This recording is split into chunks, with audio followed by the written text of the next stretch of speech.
there. So let me ask you something. Have you ever tried to describe a special celebration from your culture to someone who speaks English?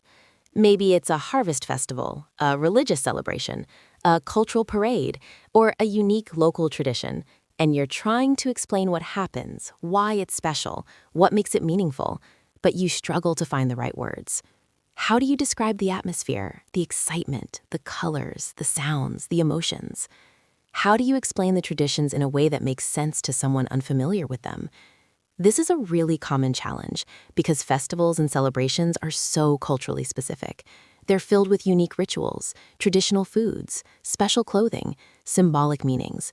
And if you don't have the vocabulary to describe these elements, you can't really share the richness of your cultural experience with English speakers. Emily, this is something I struggled with for years because my culture has these beautiful, meaningful festivals that are so important to who I am. But when I tried to explain them to English-speaking friends or colleagues, I felt like my descriptions fell flat. I'd say something like, "We have a festival in spring where we celebrate." And then I didn't know how to continue. What do we celebrate exactly? How do we celebrate? What makes it special? I wanted to convey the joy, the community feeling, the significance.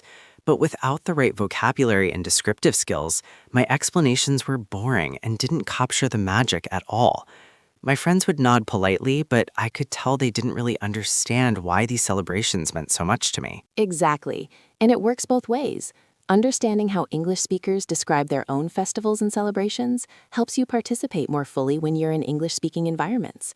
Whether it's Thanksgiving in the US, Guy Fawkes Night in the UK, Australia Day, or local town festivals, knowing the vocabulary and expressions helps you understand and engage. Plus, being able to describe celebrations is valuable in so many contexts.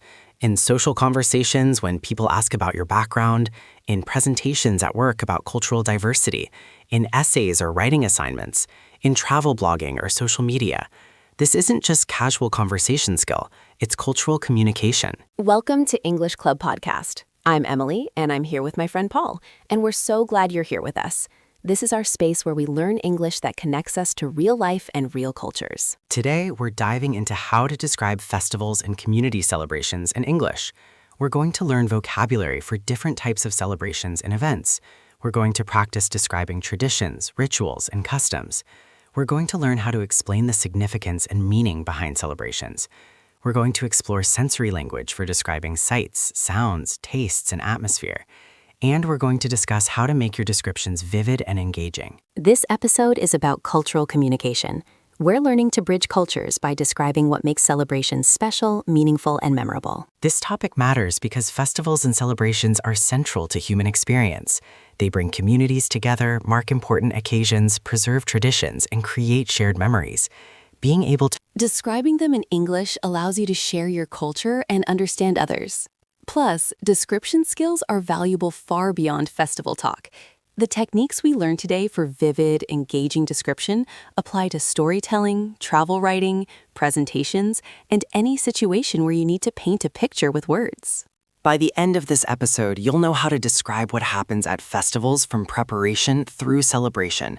You'll be able to explain why celebrations matter and what they symbolize. You'll have vocabulary for traditional clothing, foods, decorations, and activities. And you'll understand how to make your descriptions come alive. And hey, before we dive in, if you're enjoying this podcast, please like and subscribe to our channel for more English learning podcasts. It really helps us create more content for you.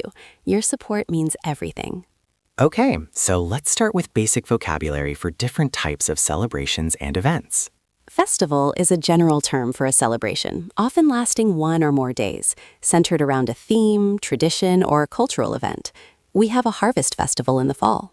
Celebration is the act of marking a special occasion or the event itself.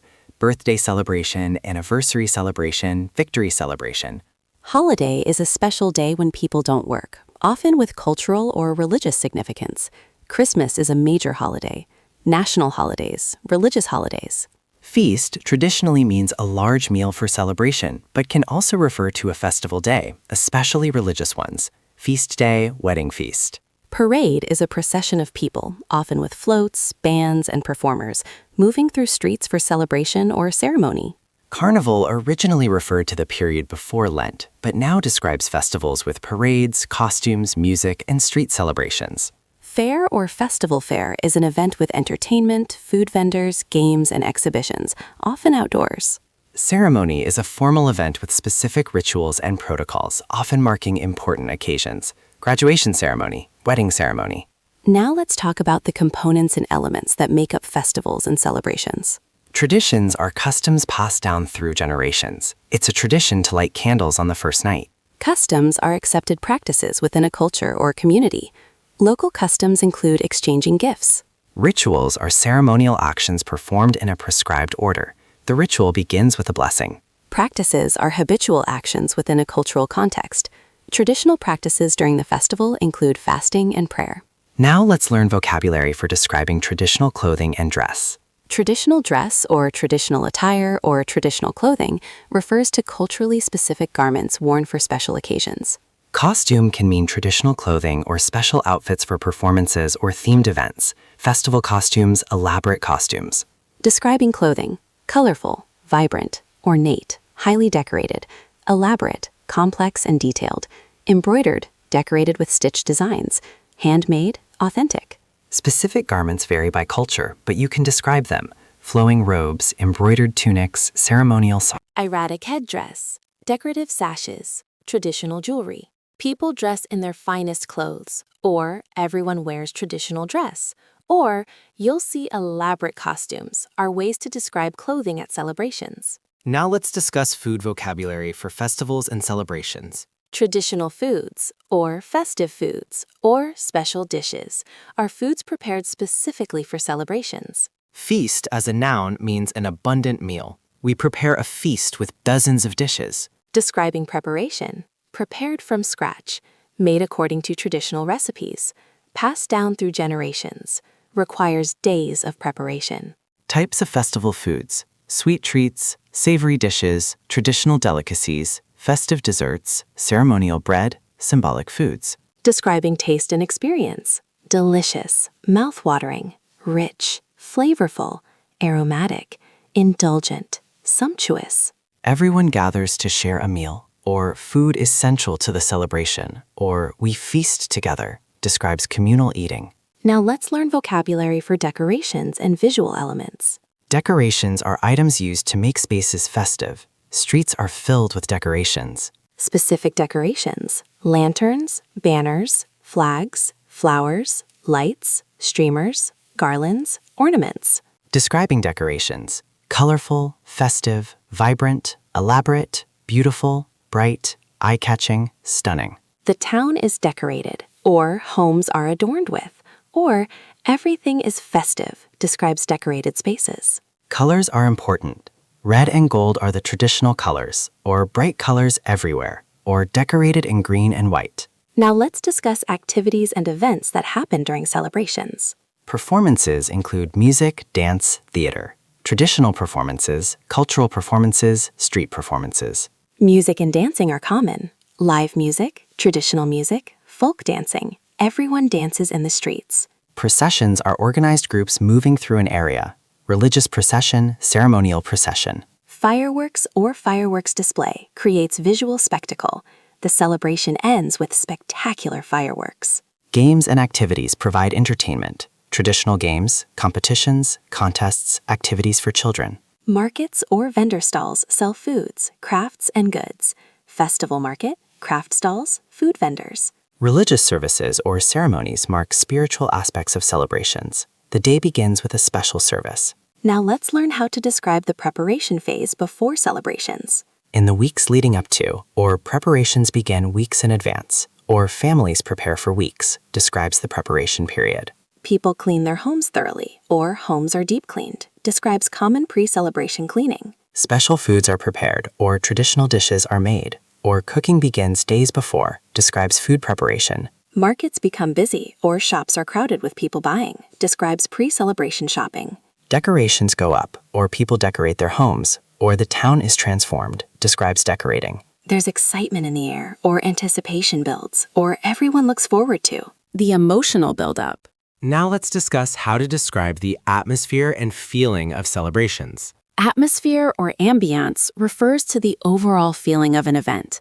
The atmosphere is joyful and energetic. Festive atmosphere or celebratory mood or holiday spirit describes positive celebration feelings. Describing emotional atmosphere: joyful, jubilant, excited, lively, energetic, spirited, upbeat, cheerful. The streets are filled with, or there's a sense of, or you can feel the, introduces atmospheric descriptions. Community spirit or a sense of togetherness or collective joy describes the communal feeling. Infectious energy or contagious enthusiasm suggests feelings spread through the crowd. Now let's learn sensory description vocabulary because engaging multiple senses makes descriptions vivid. Visual descriptions, what you see, colors, movement, decorations, crowds, lights, costumes. The streets are a riot of color, or everywhere you look there's something colorful, or visually stunning. Auditory descriptions, what you hear, the sound of drums, music fills the air, laughter and chatter, singing voices. The air is filled with music, or you can hear traditional instruments, or the sounds of celebration. Olfactory descriptions, what you smell, the aroma of traditional foods, the scent of incense, fragrant flowers. The air is filled with the smell of, or you're greeted by the aroma of, or the scent of cooking food wafts through. Tactile descriptions, physical feelings, warm evening air, crowded streets, the heat from bonfires, cool night breeze. Taste descriptions: sweet treats, savory flavors, rich and delicious, traditional tastes. Now let's practice describing the significance and meaning behind celebrations. This celebration commemorates, or marks, or honors, introduces what's being celebrated. The festival celebrates the harvest, or marks the beginning of spring, or honors ancestors, or commemorates a historical event. Explaining religious significance: this is a sacred holiday, or has religious importance, or is based on religious traditions. Explaining cultural significance: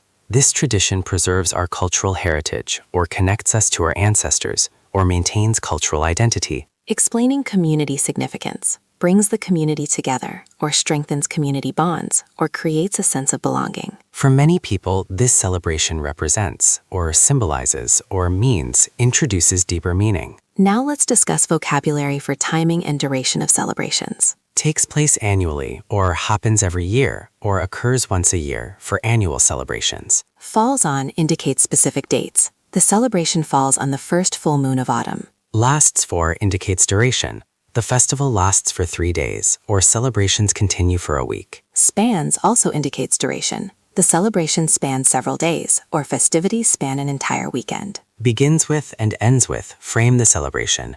The festival begins with a parade and ends with fireworks. The main day, or the peak of the celebration, or the most important day, indicates key moments. Now let's learn How to describe participation and involvement. Everyone participates, or the whole community takes part, or people of all ages join in. Describes inclusive participation. It's a family occasion, or families celebrate together, or multi-generational celebration. Describes family involvement. Visitors are welcome, or outsiders can join, or open to everyone. Describes accessibility. Some people observe, or many people attend, or thousands participate. Indicates scale of involvement. Active participation versus passive observation. Distinguishes doing versus watching. Now, let's discuss how to explain customs and behaviors during celebrations. It's customary to, or traditionally people, or the custom is to. Introduces expected behaviors. People exchange gifts, or greet each other with special phrases, or visit relatives. Describes common actions. It's considered important to, or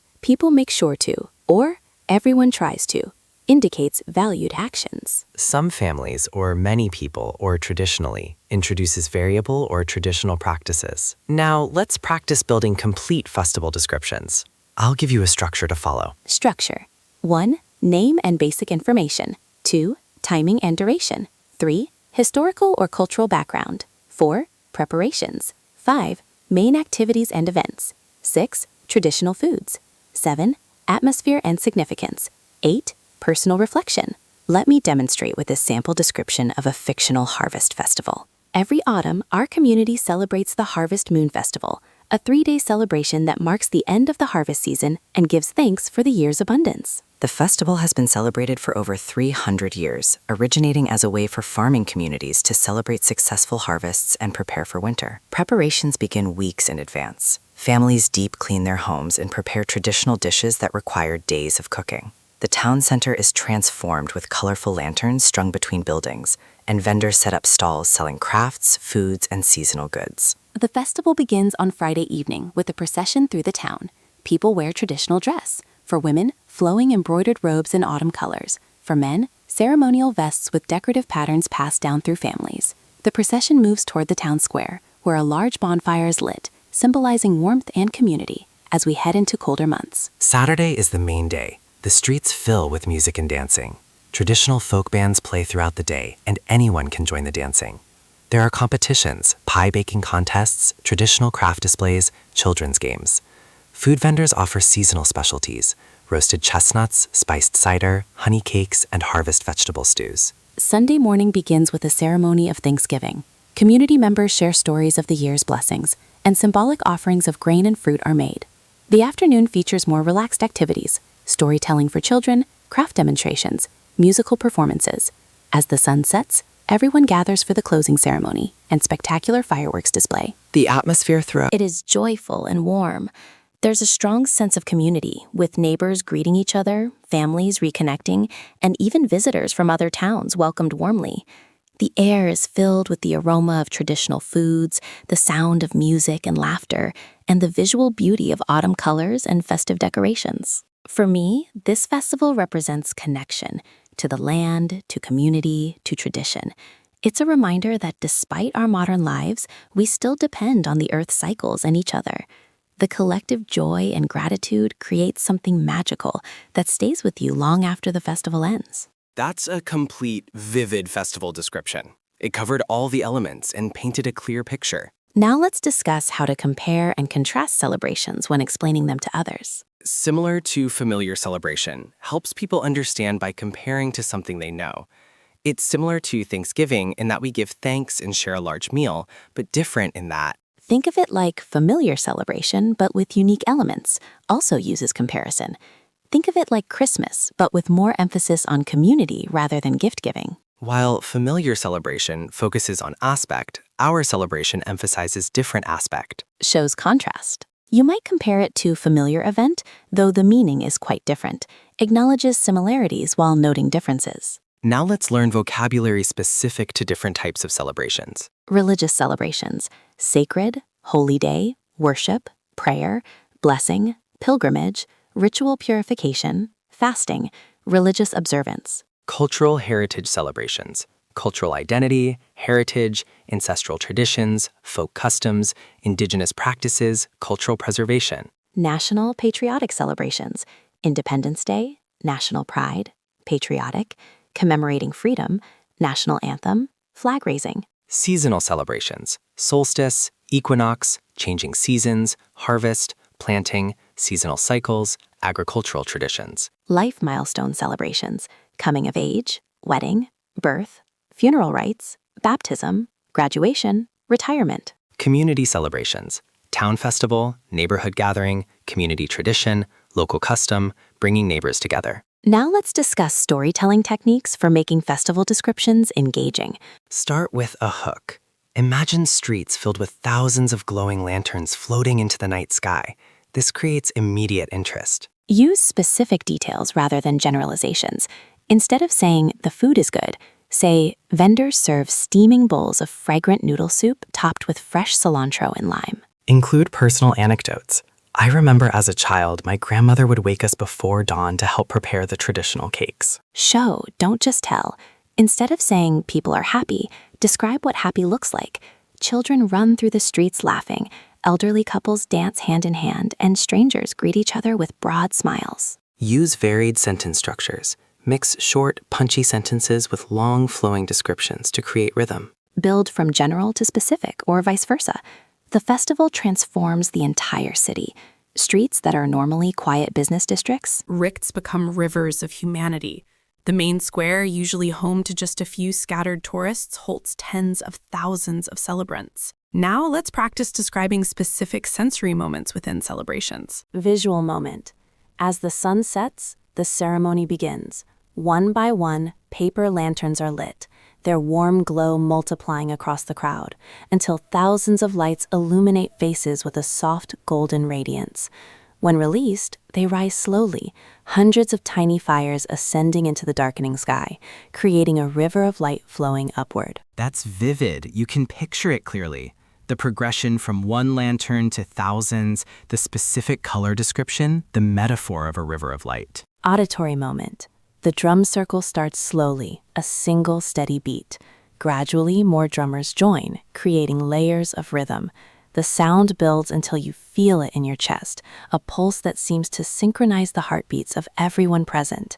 Then, suddenly, the drums stop, and in that pregnant silence, a single voice begins the traditional song.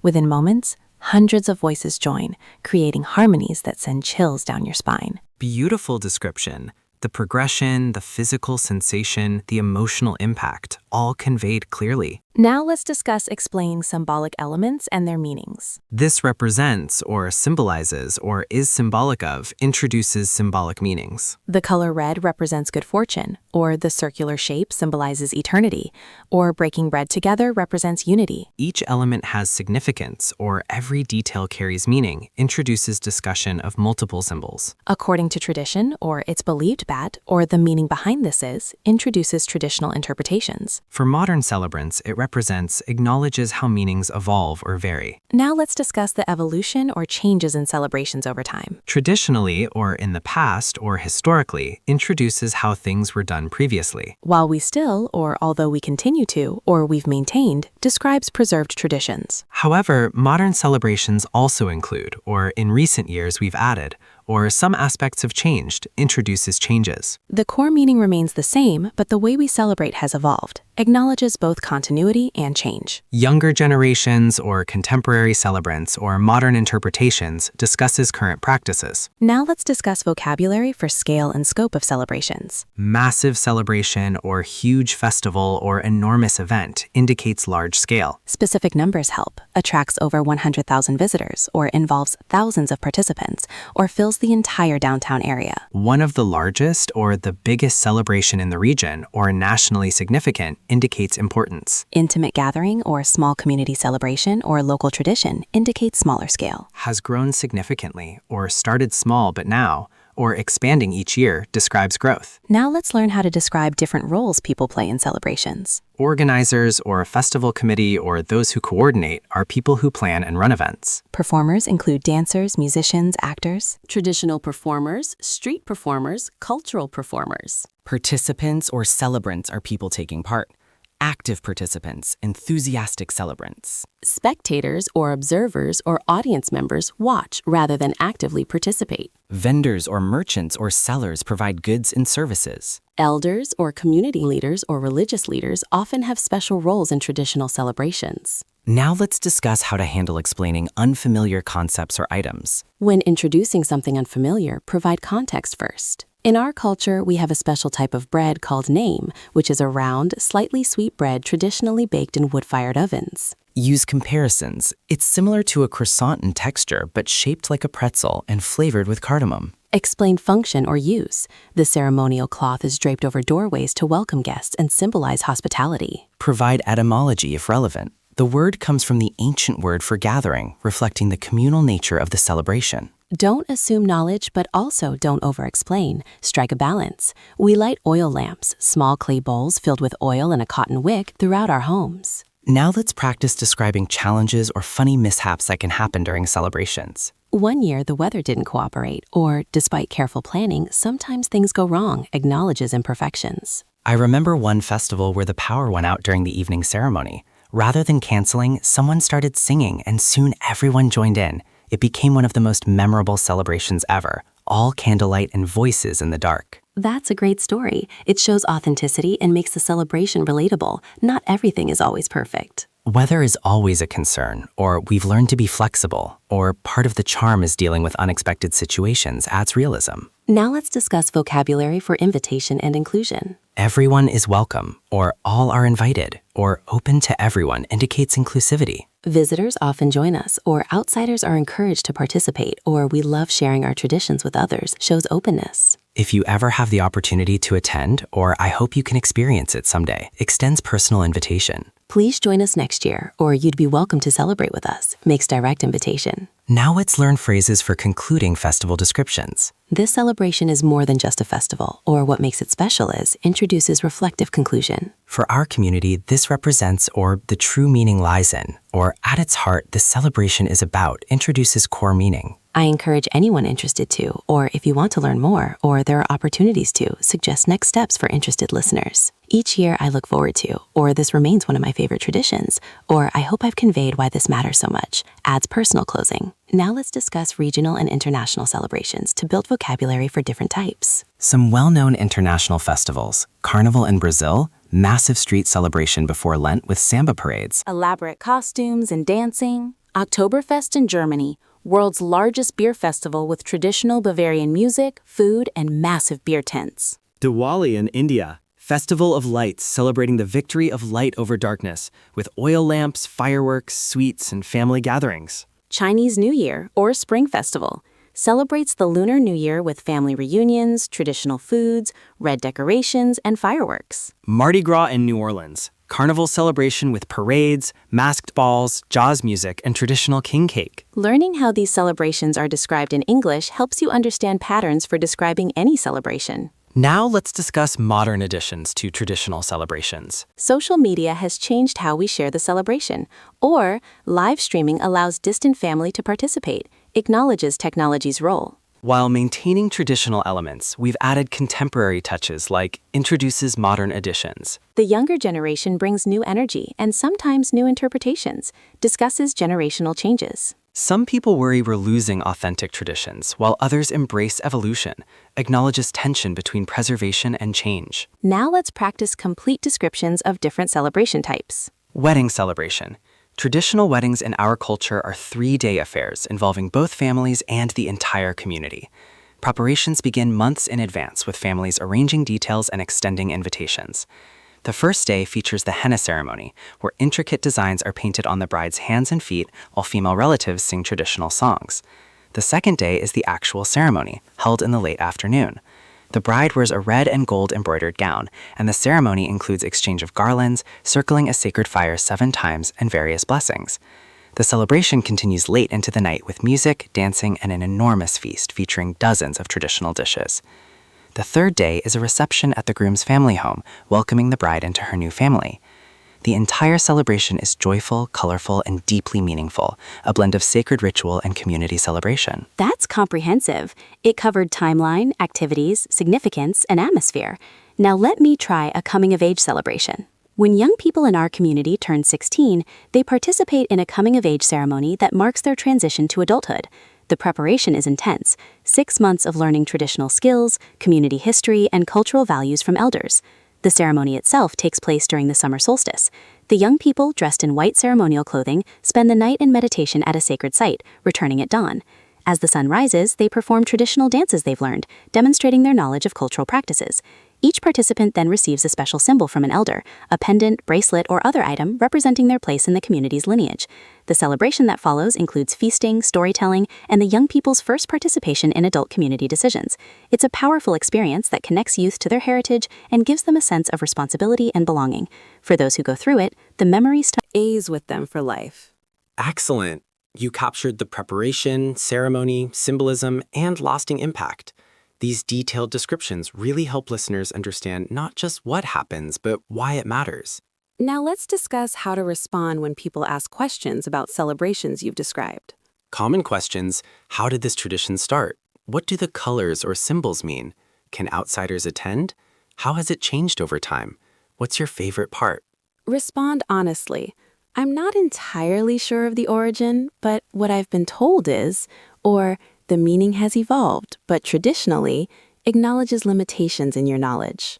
From my perspective, or what it means to me personally, introduces subjective interpretation when you can't speak for everyone. Different families do it differently, or there are variations, or it depends on the region. Acknowledges diversity within traditions. That's a great question, or I'm glad you asked that, validates curiosity and creates friendly dialogue. As we approach the end of this episode, I want to give you practical exercises for developing your festival description skills. First, write a detailed description of a celebration from your culture. Use all the elements we discussed: preparation, activities, foods, clothing, atmosphere, significance.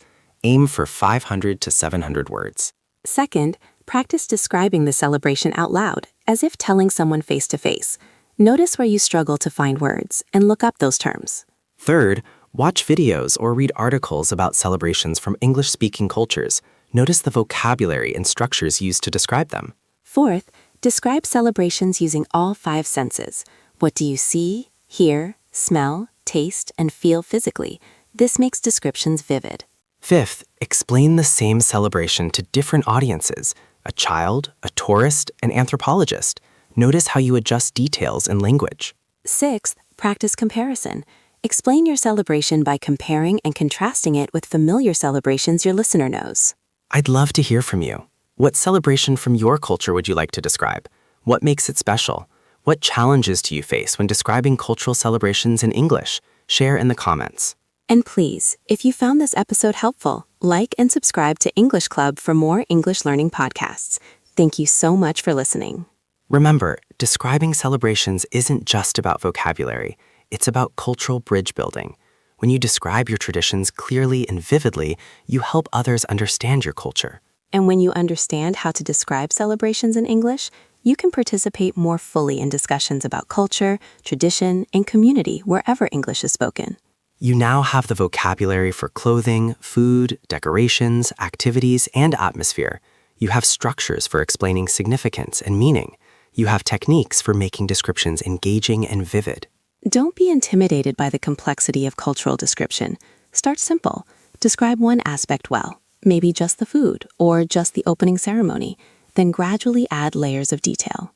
The most important thing is to speak from authentic experience. Describe what you've actually witnessed, participated in. Felt. Personal connection makes your descriptions powerful. Celebrations are windows into cultures. They reveal values, history, community bonds, and what people hold sacred. Being able to describe them in English allows you to open that window for others. See you in the next episode. Keep practicing your English, and remember, you're doing great. And the next time someone asks about celebrations in your culture, you'll have the words to paint a vivid, meaningful picture that helps them understand not just what you do, but who you are. Take care and bye for now.